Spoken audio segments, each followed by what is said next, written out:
Hi everyone, welcome to Cam Techy. मेरा नाम है निशा और हम कर रहे हैं पीजीटी केमिस्ट्री की प्रिपरेशन। तो उस सीरीज़ में हम थर्ड चैप्टर कर रहे हैं जो पीरियोडिक प्रॉपर्टीज़ है हमारा, उसका सेकंड लेक्चर है। इसमें हम क्या पढ़ेंगे आज, मॉडर्न पीरियोडिक लॉ जो था वो, प्लस जो हमारी मॉडर्न पीरियोडिक टेबल है जो हम आज पढ़ते हैं, जिसको बोहर पीरियोडिक टेबल भी बोलते हैं, वो उसके बारे में पढ़ेंगे। उसकी प्रॉपर्टीज़, ब्लॉक्स, उनकी कॉन्फ़िगरेशन या फिर थोड़ी बहुत जो प्रॉपर्टीज़ होती हैं उसके बारे में कि एस ब्लॉक कैसा होगा, पी डी, ये सब। ठीक है, तो शुरू कर दें आज का टॉपिक, मॉडर्न पीरियोडिक लॉ। अब इससे पहले हमने जो लेक्चर किया था उसमें हमने समझा कि यहाँ तक मॉडर्न पीरियोडिक लॉ से पहले सब लोग क्या कर रहे थे, एटॉमिक मास को बेसिस मान के क्लासिफिकेशन कर रहे थे एलिमेंट्स की, जो कि सही नहीं हो रहा था। फिर लास्ट में क्या हुआ, मूसले ने फ्रीक्वेंसी का square root versus atomic number जब ग्राफ प्लॉट किया तो वो स्ट्रेट लाइन आई थी। उसकी वजह से उसको पता चला कि एटॉमिक नंबर की प्रॉपर्टी होती है, जो हमारी प्रॉपर्टीज़ होती है फिजिकल और केमिकल प्रॉपर्टीज़, वो एटॉमिक नंबर पे डिपेंड करती, ना कि एटॉमिक मास पे। यहाँ तक क्लियर हो गया होगा। उसके बाद ये जो चीज़ आई कि एटॉमिक नंबर है वो डिसाइड करता है, उसी से पीरियोडिक रिपीटेशन होता है प्रॉपर्टीज़ में। यही क्या है, मॉडर्न पीरियोडिक लॉ, कि एटॉमिक नंबर पे जैसे जैसे एटॉमिक नंबर इंक्रीजिंग ऑर्डर में लिखेंगे, कुछ पीरियड के बाद हर एक एलिमेंट की प्रॉपर्टीज़ रिपीट होती हैं। जैसे सोडियम की जो प्रॉपर्टी होगी वही पोटेशियम की है, वही रुबिडियम की, वही सीजियम की। ठीक है, अब बात ये आती है कि ये ऐसा क्यों है कि ये एटॉमिक नंबर पे डिपेंड कर रहा है। तो पहले जो सबसे पहला ग्रुप है अपना, लिथियम, सोडियम, पोटेशियम, रुबिडियम और सीजियम, ये यहाँ तक आपको पता होगा ऐसे एक ग्रुप में होता है। तो इनकी कॉन्फ़िगरेशन लिखी है मैंने यहाँ पे, देखो। लिथियम का एटॉमिक नंबर 3 है, तो 3 के अकॉर्डिंग मैंने 1s2 2s1 कॉन्फ़िगरेशन भर दी मैंने। उसके बाद इसका है 11, ठीक है, तो 11 के अकॉर्डिंग मैंने ये भरा, पहले 1s में जाएगा, फिर 2s 2p 3s में चला गया इलेक्ट्रॉन। यहाँ तक हो गया। फिर के में भरा है और रुबिडियम और इन सब में भर दिया। अब यहाँ पे एक चीज़ दिख रही होगी आपको, लास्ट वाला जो इलेक्ट्रॉन है, लास्ट का जो इलेक्ट्रॉन है उसको देखो, ये वाला 2s1 3s1 4s1 5s1। इसी तरह से जब आप सीजियम का भरोगे तो उसमें आ जाएगा यहाँ से आगे जाके 6s1। ठीक है, अब कुछ लोगों के दिमाग में डाउट आ सकता है कि 3p, उसके बाद में 3d क्यों नहीं भरा। तो ये एटॉमिक स्ट्रक्चर जब मैं करवा रही थी, इलेक्ट्रॉनिक कॉन्फ़िगरेशन, तब मैंने करवाया था कि कैसे इनको भरा जाता है, किस सीरीज़ में भरेंगे। तो वहाँ पे जाके देखो एक बार, ठीक है। 3p से पहले 4s आएगा, देन 3d आता है। तो इसमें एक ट्रेंड दिख रहा होगा आपको, s ऑर्बिटल है, n की वैल्यू बढ़ती जा रही है जैसे जैसे नीचे आ रहे, 2 3 4 5, लेकिन लास्ट में s ऑर्बिटल में सिर्फ एक ही इलेक्ट्रॉन है। ठीक है, इसी तरह से जब आप इससे नेक्स्ट ग्रुप भरते हो मैग्नीशियम कैल्शियम वाला, तो उसमें 2 2 इलेक्ट्रॉन हो जाएंगे। तो इन्होंने देखा कि हर एक जो वैलेंस इलेक्ट्रॉन है ना, हर एक ग्रुप का वो सेम है, तो इसकी वजह से प्रॉपर्टीज़ इनकी सिमिलर है। क्यों? क्योंकि न्यूक्लियस के अंदर क्या होते हैं, न्यूट्रॉन और प्रोटॉन, वो तो बहुत डीप होते हैं, अंदर होते हैं एटम में। बाहर कौन घूम रहा होगा, इलेक्ट्रॉन। और ये इलेक्ट्रॉन ही पार्टिसिपेट करता है केमिकल रिएक्शंस में, या फिर और कोई भी प्रॉपर्टीज़ होंगे उन पे ये इलेक्ट्रॉन डिपेंड करेगा। लाइक कोई भी रिएक्शन करनी है तो इलेक्ट्रॉन या तो डोनेट करेंगे या फिर एक्सेप्ट करेंगे। तो इलेक्ट्रॉन अगर सेम हो गए हैं, बैलेंस शेल के, बाहर वाली शेल के अगर इलेक्ट्रॉन सेम हो गए हैं, तो उनकी केमिकल प्रॉपर्टीज़ भी सेम होंगी। इसीलिए क्या बोल देंगे, सेम होंगी। और जो इलेक्ट्रॉन्स बाहर वाले हैं वो किस पे डिपेंड कर रहे हैं, एटॉमिक नंबर पे ही तो डिपेंड कर रहे हैं ना। 311 इसकी वजह से भरा जा रहा है। एटॉमिक नंबर क्या बोला था मैंने, सबसे पहले बताया था, एटॉमिक नंबर होता है नंबर ऑफ प्रोटॉन्स, या फिर वो बराबर होता है नंबर ऑफ इलेक्ट्रॉन्स। तो नंबर ऑफ इलेक्ट्रॉन्स किस पे डिपेंड करेगा, एटॉमिक नंबर पे। वही चीज़ होती है, दोनों सेम होती है। तो ये बाहर वाले वैलेंस इलेक्ट्रॉन्स ही प्रॉपर्टीज़ को डिफाइन करते हैं। इसकी वजह से क्या हुआ, ये मॉडर्न पीरियोडिक लॉ ऐसे बोला जाता है कि एटॉमिक नंबर पे डिपेंड करेगा। ठीक है, इतना सिंपल सा था। इसी तरह से अब तुमने क्या करके देखना है, फ्लोरीन, क्लोरीन, ब्रोमीन और आयोडीन, इन चारों की इलेक्ट्रॉनिक कॉन्फ़िगरेशन लिखो और उसमें देखो कि लास्ट में कितने इलेक्ट्रॉन्स बच रहे हैं तुम्हारे। ठीक है, और ये बहुत इंपॉर्टेंट है कि आपको पूरी पीरियोडिक टेबल के जो भी ग्रुप्स हैं उसका पता हो कि इसके वैलेंस शेल में कितने इलेक्ट्रॉन्स हैं, किस ऑर्बिटल में गए हैं। और लाइक फ्लोरीन में किस में जाएगा, इसमें कहाँ गया, मैग्नीशियम में कहाँ गया, एल्यूमिनियम में कहाँ गया, बोरोन में कहाँ गया। अगर ये आपको याद है अच्छे से, एक एक का याद कर लोगे तो वैलेंस शेल तो वही होती है ना, तो उसकी वजह से क्या होगा, आपको प्रॉपर्टीज़ बहुत आराम से ध्यान रहेंगे, उनके रीज़न समझ में आएंगे कि क्यों हो रहा है, ठीक है। वरना अगर आपको इलेक्ट्रॉनिक कॉन्फ़िगरेशन नहीं पता तो प्रॉपर्टीज़ सिर्फ याद करनी पड़ेंगी, रट्टा मारनी पड़ेंगी और वो भूल जाओगे। थोड़ा सा भी एक्सेप्शन वगैरह आया तो क्यों आया, कैसे आया, ठीक है। ये सब की बैलेंस सेल में कितने इलेक्ट्रॉन्स होंगे और कौन सी शेल में होंगे ये हम पढ़ेंगे अभी, ठीक है। बट इस लेक्चर के बाद प्रैक्टिस आपको खुद से करनी पड़ेगी। तो एक तो मैंने तुम्हें होमवर्क दिया था कि पढ़ के आना मॉडर्न पीरियोडिक टेबल जो है, ठीक है। बट फिर भी इसको समझाने के लिए पूरा लिखा है मैंने। अब इसमें क्या है, इस पीरियोडिक टेबल को एक तो बोलेंगे मॉडर्न पीरियोडिक टेबल, दूसरा क्या है, इसको बोलते हैं बोहर पीरियोडिक टेबल। बोहर क्यों बोलते हैं, क्योंकि ये क्या है, जो एटम्स का अरेंजमेंट है ना, इलेक्ट्रॉन्स का, सॉरी एटम के चारों तरफ, वो किसके अकॉर्डिंग है, बोहर के अकॉर्डिंग, कि वो सर्कुलर पाथ में इलेक्ट्रॉन्स घूमते हैं। ऑर्बिटल जो कॉन्सेप्ट बोहर ने स्टार्ट किया था उसी के ऊपर है, उसी पे बेस्ड है ये, तो इसलिए इसको क्या बोलते हैं, बोहर पीरियोडिक टेबल भी बोलते हैं, ठीक है। अब शुरू करते हैं इसको। तो ये जो अरेंजमेंट है, पहली बात तो इलेक्ट्रॉनिक कॉन्फ़िगरेशन के बेसिस पे कि जो सेम इलेक्ट्रॉनिक कॉन्फ़िगरेशन वाले होंगे वो एक ग्रुप में आ गए। ये जो वर्टिकल कॉलम है ना, इसको बोलेंगे ग्रुप, ये ग्रुप्स है, ठीक है। और ये ऐसे जो रोज बनी हुई है इसको बोल देंगे एक पीरियड, ये पीरियड है और ये ग्रुप है, ठीक है। इतना तो बहुत बेसिक सी चीज़ है। अब इस वाले में क्या है, जो पीरियोडिक टेबल अभी हम पढ़ते हैं उसमें 7 पीरियड है, ये ध्यान रखना, 7 पीरियड्स हैं और ग्रुप्स कितने हैं, 18, काउंट करके देख लो, ठीक है। ग्रुप कितने हैं, 18, 1 2 और ये 10 है और ये 6, ठीक है। अब यहाँ पे क्या है, पहले ये देखो, हाइड्रोजन का तो सबसे यूनिक पोजीशन गिवन है, ठीक है, फर्स्ट ग्रुप में, फर्स्ट पीरियड में है। तो अब बात करते हैं, इस पीरियोडिक टेबल को कुछ ब्लॉक्स में डिवाइड कर दिया है, लाइक एक जैसी प्रॉपर्टीज़ है, फिर एक जैसी जो इलेक्ट्रॉनिक कॉन्फ़िगरेशन है, एक ही ऑर्बिटल में आ रही है, उनको क्या कर दिया है, एक ब्लॉक डिसाइड कर दिया है। लाइक जैसे अगर हम देखें, जो ये वाला हमारा पहला ग्रुप है, ये फर्स्ट ग्रुप है और ये सेकंड ग्रुप है, इन दोनों में क्या होता है, जो लास्ट वाला इलेक्ट्रॉन होता है वो किस में जाता है, एस ऑर्बिटल में, ठीक है, वो जाता है एस ऑर्बिटल में। यहाँ पे इस वाला ये जो पहला ग्रुप है, इसमें हर एक जो एलिमेंट है उसकी इलेक्ट्रॉनिक कॉन्फ़िगरेशन होगी NS1, पहले एक इलेक्ट्रॉन जाएगा S में। N क्या है, N है पीरियड कौन सा है ये, ठीक है, ये कौन से पीरियड में, वो है N, S1 हमेशा रहेगा। जैसा हाइड्रोजन का जो एक ही इलेक्ट्रॉन होता है वो जाएगा 1s1 में, क्योंकि पहला पीरियड है। लिथियम का जो वैलेंस इलेक्ट्रॉन है वो किस में जाएगा, सेकेंड पीरियड है, 2s1। सोडियम का किस में जाएगा, 3s1, इसका 4s1, 5s1 और 6s1, ठीक है। तो इस तरह से लिख दो कि पहले ग्रुप की पीरियड नंबर और ये सिर्फ S1 में जाएगा, ठीक है, सिंपल है। हमें बस वैलेंस जो इलेक्ट्रॉन्स है उसकी कॉन्फ़िगरेशन क्या है वो पता होनी चाहिए, बाकी प्रॉपर्टीज़ वगैरह देखने के लिए, क्योंकि वही क्या करता है, रिएक्शन में पार्टिसिपेट करेगा। तो पहले का समझ आ गया, 1s1 2s1 ऐसे हो जाएगा। इसी तरह से क्या होगा, ये जो सेकेंड ग्रुप आएगा उसमें क्या होगा, फिर S2 NS2 हो जाएगा, ठीक है। तो इनकी जो जनरल कॉन्फ़िगरेशन है वो लिख लो इसके ऊपर। ये S ब्लॉक है, इतना तो समझ आ गया होगा, पहला और दूसरा ग्रुप जो मिलके बनाता है, ठीक है। तो ये हो जाएगा NS1, ये होगा NS2। अब ये N क्या है, पीरियड, कौन से पीरियड में एलिमेंट है, ठीक है। तो बेरिलियम का हो जाएगा 2s2, लास्ट इलेक्ट्रॉन इसमें जाएगा, इसका 3s2 में जाएगा, इसका 4s2 में जाएगा, ऐसे, ठीक है। और ये सोचो कि S ब्लॉक में सिर्फ 2 ही ग्रुप क्यों डालने हैं, क्योंकि S जो हमारा ऑर्बिटल है उसमें एक ही ऑर्बिटल होता है S का, SX XY XZ, ऐसा तो कुछ होता नहीं है। तो एक ऑर्बिटल में 2 इलेक्ट्रॉन्स जा सकते हैं, तो S1 और S2, तो ये 2 ही तो कॉन्फ़िगरेशन हो सकती है ना, S1 या S2, इसलिए ये क्या हो गए, 2 ग्रुप्स बन गए हैं, ठीक है। ये 2 ग्रुप बन गए। अब बात करते हैं P ग्रुप की। आई होप समझ आया होगा, सिंपल सी कॉन्फ़िगरेशन है, वैलेंस जो कॉन्फ़िगरेशन है वो लिखनी आनी चाहिए, और ये सिर्फ 2 ग्रुप क्यों है ये भी पता चल गया होगा। इसी तरह से अगर मैं P की बात करूँ तो P में कितने ऑर्बिटल्स होते हैं, PX होता है, PY होता है और PZ होता है, 3 ऑर्बिटल्स होते हैं।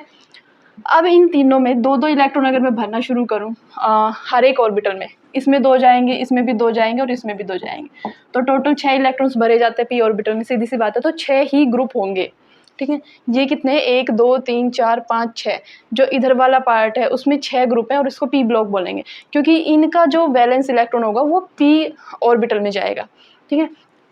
S ब्लॉक का S ऑर्बिटल में जाएगा वैलेंस इलेक्ट्रॉन, और P ब्लॉक का P में जाएगा, ठीक है। तो अगर मैं बात करूं कि इनकी जो P ब्लॉक एलिमेंट्स है, यहाँ से लेके और उधर वाले, ये जो लाइन दिख रही है, यहाँ से लेके उधर जो 6 ग्रुप है उनकी कॉन्फ़िगरेशन क्या होगी। तो ये NS1 NS2 तो हो गया।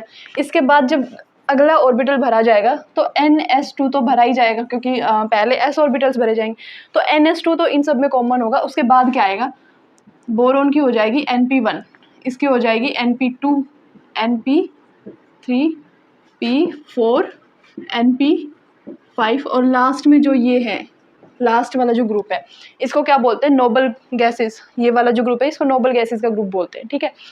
तो ये समझ आया अभी के लिए। NS2 तो होगा ही, जब इलेक्ट्रॉनिक कॉन्फ़िगरेशन बनना शुरू करोगे पहले अगले ऑर्बिटल में S में जाएगा, फिर Np1 आएगा, Np2, Np3, Np4, Np5, Np6, ठीक है। तो बोरोन का क्या हो जाएगा, लास्ट में आएगा 2p1, क्योंकि ये सेकंड पीरियड में है, और p1 वैलेंस कॉन्फ़िगरेशन ये होगी इसकी। 2p1 से पहले ऑब्वियसली 2s2 भरा ही जाएगा और 1s2 भरा जाएगा, ठीक है। तो हम बस इसकी बात कर रहे हैं, ये 2p1 क्या है कार्बन का, फिर नेक्स्ट एक और इलेक्ट्रॉन डालोगे तो 2p2 हो जाएगा। इस तरह से क्या होगा, ये इंक्रीज होता जाएगा, ठीक है। तो सिंपल है, लिख लोगे ये कॉन्फ़िगरेशन S और P में, तो वैलेंस इलेक्ट्रॉन को S और P में डाल दो एक एक करके, हो गया। S ब्लॉक और P ब्लॉक इतना ही था, आई होप समझ आया होगा। अभी इलेक्ट्रोनेगेटिविटी, मेटेलिक कैरेक्टर, ये सब क्या है ये थोड़ी देर में पढ़ेंगे, लेकिन इससे पहले क्या है, वो नोबल गैसेस का ग्रुप है, याद रखना। और क्यों है वो नोबल क्यों बोलते हैं, क्योंकि ना तो वो इलेक्ट्रॉन देगा किसी को, ना लेगा, क्योंकि उसमें कितने हो जाएंगे, 8 इलेक्ट्रॉन्स पूरे हो जाएंगे। NS2 Np6 अगर मैं लिखती हूँ तो S के 2 और P के 6 कितने हो गए, 8 इलेक्ट्रॉन। 8 इलेक्ट्रॉन की जो कॉन्फ़िगरेशन है वो क्या है, स्टेबल है, तो ये किसी के साथ रिएक्ट नहीं करते ईजिली, तो इसलिए उनको बोलते हैं नोबल गैसेस। इनर्ट भी बोल देते हैं, नोबल गैसेस, इनर्ट गैसेस। अब मेन जो दिक्कत आती है वो आपको आती है डी ब्लॉक में। क्या होता है, एक तो एलिमेंट्स के नाम याद नहीं होते, कहाँ से शुरू है कहाँ पे ख़त्म है, और बहुत बार ऐसे क्वेश्चन पूछते हैं कि जो ये हमारा स्कैंडियम, एटॉमिक नंबर क्या होगा इसका, या फिर स्कैंडियम और इनको भी छोड़ो, मेनली पूछना है ये बैरियम का कितना होगा, लैंथेनम का कितना होगा, सीरियम का पूछ लेंगे। सीरियम का और कुछ नहीं तो इलेक्ट्रॉनिक कॉन्फ़िगरेशन पूछ लेंगे, और इलेक्ट्रॉनिक कॉन्फ़िगरेशन तभी लिख पाओगे जब तुम्हें एटॉमिक नंबर पता होगा। फिर ये पूछेंगे लैंथेनियम डी ब्लॉक का एलिमेंट है या फिर लैंथेनॉइड है या फिर एक्टिनॉइड है, तो हम ये कन्फ्यूज हो जाते हैं, ये लिखा तो यहाँ पे है, क्या यहाँ पे आएगा, नहीं आएगा।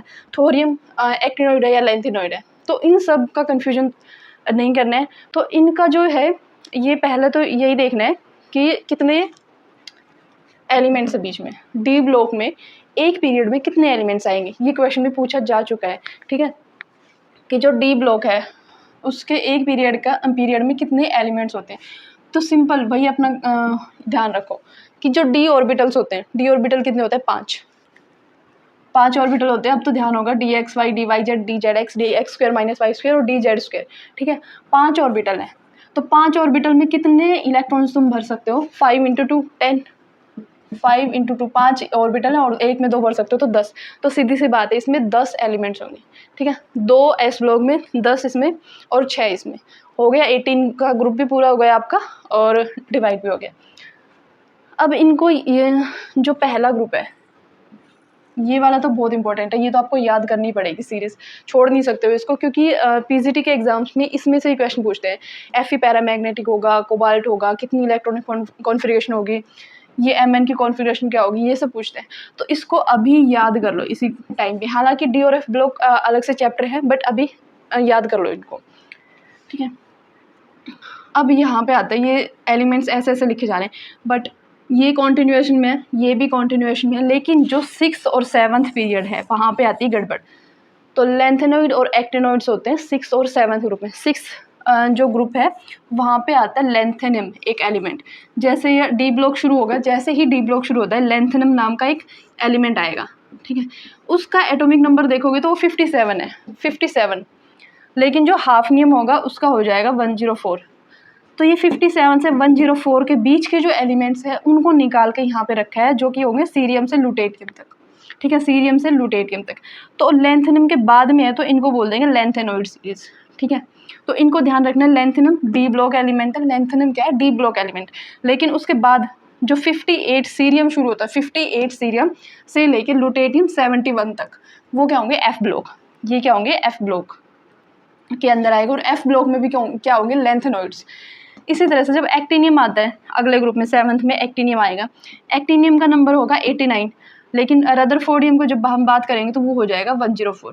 तो 89 से 104 के बीच में भी कुछ गायब है, उसको क्या बोल देंगे हम, एक्टिनोइड सीरीज। और इन दोनों को मिलके क्या बन जाएगा, एफ ब्लॉक। ठीक है, तो ये जो बीच के नंबर्स गायब हैं यहाँ से, वही क्या है, एफ ब्लॉक, और इनको लेंथेनोइड एक्टिनोइड बोलेंगे। ये नंबर याद रख लेना, बेरियम का नहीं याद रखना। ठीक है, लेंथेनम का याद रखना है, लेंथेनम का होगा 57 और सीरियम का फिर 58 हो ही जाना है, इससे आगे आएगा तो 57 ध्यान रखोगे, ये 58 नेक्स्ट आ जाएगा। अब इस 57 में कितने एलिमेंट्स हैं, एफ ब्लॉक में कितने एलिमेंट्स होंगे, अब जल्दी से बताओ। एफ ऑर्बिटल्स कितने होते हैं, 7, एस 1 होते हैं, पी 3 होते हैं, डी 5 होते हैं, एफ 7 होंगे। तो 7 ऑर्बिटल्स में कितने इलेक्ट्रॉन्स भर सकते हो तुम, 7 × 2 14। तो ये जो एलिमेंट्स आएंगे बीच में कितने आ जाएंगे, 14। ठीक है, तो 57 से लेके 14 अगर आप लोग और एलिमेंट्स डाल रहे हो तो ऐड कर दो सिंपल, 57 + 14। एक सेकंड, ये 72 था, 104 क्यों लिखा है, 72। ठीक है, तो 57 में 14 ऐड करोगे तो ये 72 हो जाएगा। तो इसके बीच के एलिमेंट्स का तो लिख ही सकते हो ना। फिर ये सीरियम से लुटेटियम तक जा रहा है। इसी तरह एक्टिनियम का 89 याद रखना है। तो ओवरऑल क्या है, तुम्हें याद रखना है लेंथेनम कितना है 57, एक्टिनियम है 89। इन दोनों में 14 ऐड करके तुम आगे निकाल सकते हो किसका कितना होगा। 14 ऐड करोगे नेक्स्ट वाले का आ जाएगा, 14 ऐड करोगे नेक्स्ट वाले का, और इन दोनों के बीच का क्या हो जाएगा, सीरियम से ल्यूटेरियम, थोरियम से लॉरेंशियम। इतना याद रख लोगे। एफ ब्लॉक कहाँ से जनरेट हुआ है, कौन से ग्रुप पीरियड में होते हैं एफ ब्लॉक, 6th और 7th में। ठीक है, लेंथेनॉइड किस में होते हैं, 6th में, एक्टिनॉइड किस में होते हैं, 7th में। और एक्टिनॉइड्स का पहला एलिमेंट क्या होता है, thorium, last element lawrencium. Cerium lanthanoids का होगा और लुटेटियम लास्ट होगा इनका। ठीक है, एटॉमिक नंबर बहुत इंपॉर्टेंट है और इनकी कॉन्फिगरेशन, हालांकि इनकी कॉन्फिगरेशन अलग से पढ़नी है, बट अभी जनरल बता देती हूँ जनरल कॉन्फिगरेशन क्या है। दोनों ग्रुप जो ब्लॉक्स है उनमें तो आ रहे थे हमारे वैलेंस शेल के अंदर इलेक्ट्रॉन आ रहे थे, लेकिन ये वाला जो ग्रुप है, ये डी ब्लॉक, यहाँ से लेके और यहाँ तक, ये इसके अंदर एफ ब्लॉक है, उसको छोड़ के इसकी जो कॉन्फ़िगरेशन होगी वो क्या हो जाएगी, n-1 d 1 to 10। तो इस डी ब्लॉक की जो कॉन्फ़िगरेशन हो जाएगी वो क्या हो जाएगी, n-1 d 1 to 10 ns 0 to 2। ये जनरल कॉन्फ़िगरेशन है मतलब। और ये n-1 क्या हो गया, n अगर वैलेंस शेल है, मान लो 4th शेल हमारी वैलेंस है, तो 3rd शेल वो क्या हो जाएगी, n-1, n से इधर वाली। और इसको क्या बोल देंगे, पेनल्टीमेट, पेनल्टीमेट, पेनल्टीमेट शेल। मतलब जो वैलेंस शेल है उससे पीछे वाली शेल, मतलब अगर ये वैलेंस है तो उसके अंदर वाली जो पहले वाली शेल है उसको बोलते हैं पेनल्टीमेट। ठीक है, अंदर वाली को। अगर ये 4 है तो ये 3, ये 5 है तो ये 4 हो जाएगा ऐसे। तो ये डी में इलेक्ट्रॉन्स जा सकते हैं 1 से लेके 10 तक, कोई भी नंबर। ठीक है, D1 भी हो सकता है, D2, D3, D4, D10 तक। इसी तरह S में 0 भी हो सकता है, ये ध्यान रखना। S में 0 होता है जब हमें हाफ फील्ड को कंप्लीट करनी होती है। D9 हो मान लो और S2 है तो उसको कर देते हैं। पैलेडियम जो होता है यहाँ पे, पैलेडियम में क्या होगा, S0 होता है। ठीक है, इसलिए क्या लिखा है मैंने, 0 से लेके 2 तक। ध्यान रखना, जनरल कॉन्फ़िगरेशन बहुत बार पूछते हैं एग्जाम में, कर लोगे इसको। ये पेनल्टीमेट शेल और ये वैलेंस शेल। इसी तरह से इनकी कॉन्फ़िगरेशन डिटेल में तो करनी है। और अब बात करते हैं एफ ब्लॉक में। एफ ब्लॉक में क्या होगी, इनकी भी जनरल कॉन्फ़िगरेशन अभी याद करनी कर लो, वरना बाद में पूरा डिटेल में है। तो जो एफ ब्लॉक है हमारा, एफ ब्लॉक, उसकी जो जनरल कॉन्फ़िगरेशन हो जाएगी वो होगी n-2 f 0 to 14, n-1 d 0 और 1, 0 होगा या फिर 1 होगा, और ns 2 ही होगा। ठीक है, तो एफ ब्लॉक में वैलेंस शेल होगी, उससे अंदर वाली को बोलेंगे पेनल्टीमेट, उससे भी अंदर वाली जो होगी उसको बोलेंगे एंटी पेनल्टीमेट। ठीक है, तो इसको ज़्यादा अभी टेंशन नहीं लेना कैसे लिखेंगे क्या करेंगे, इसको पूरा डिटेल में हम पढ़ेंगे जब 12th के चैप्टर स्टार्ट होंगे ना तब। अभी के लिए बस इतना ध्यान रखो, जनरल कॉन्फ़िगरेशन ये है कि n-1 d 0 to 1 ns2, और एफ ऑर्बिटल जो होते हैं वो एंटी पेनल्टीमेट शेल में होते हैं, n-2 में 0 से 14 तक भर सकते हैं। ठीक है, तो ये तो बात थी मोटी मोटी, ब्लॉक्स कैसे बनते हैं, इनकी इलेक्ट्रॉनिक कॉन्फ़िगरेशन कैसे लिखते हैं, और कितने होंगे, ग्रुप कितने होगा, और इनको याद करना बहुत ज़रूरी है। हाँ, एस और पी ब्लॉक को करना है ग्रुप वाइज याद ऐसे, लेकिन डी को करना है ऐसे। ठीक ठीक है। ये डी को याद करने की पूरी आपको वो निमोनिक्स बता दूंगी। इसके लिए तो सिंपल है, हे ली ना की रब से फ्रेंडशिप, बेटा मांगे कार सेंट्रो बाप रोए, ठीक है, ये हो जाएगा।